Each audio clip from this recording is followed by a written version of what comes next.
नमस्कार दोस्तों, मैं हूं राजीव और आप देख रहे हैं अमानत नॉलेज।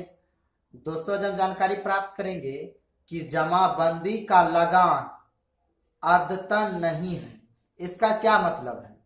तो दोस्तों, इसको जानेंगे और जानने से पहले आप हमारे चैनल पर नए हैं तो चैनल को सब्सक्राइब कर दीजिए और बेल आइकन प्रेस कर दीजिए, क्योंकि इस तरह का नॉलेजेबल वीडियो मैं आपके लिए लाता रहता हूं। चलिए आगे जानकारी प्राप्त करते हैं।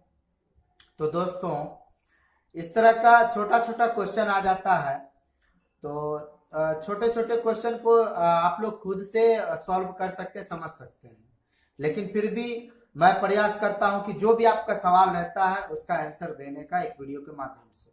ठीक है, तो चलिए इसके विषय में जानते हैं कि जब आपको ये बताया जाए कि आपके जमाबंदी का लगान अद्यतन नहीं है, तो इसका मतलब है कि आपका जो जमाबंदी है, जिस जमाबंदी से लगान रसीद कटता है आपका, वह लगान रसीद अप टू डेट नहीं है, यानी करेंट का कटा हुआ नहीं है।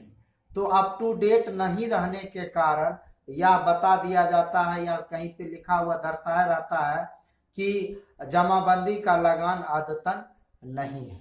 तो अगर मान लीजिए कि जमाबंदी जो हमारा है, जिस जमाबंदी से लगान रसीद कटता है, उस जमाबंदी से अगर लगान रसीद कटवा लेते हैं तो फिर हमारा अप टू डेट हो जाता है लगान रसीद। ठीक है, फिर वह अद्यतन हट जाता है। ठीक है, तो इस तरह से कुछ ऑप्शन आते हैं जब भी आप कोई फॉर्म फिलअप करेंगे या मान लीजिए कि जमीन से संबंधित कोई कार्य करेंगे और आपका जब लगान रसीद करेंट नहीं कटा होगा तो इस तरह का ऑप्शन आ जाता है।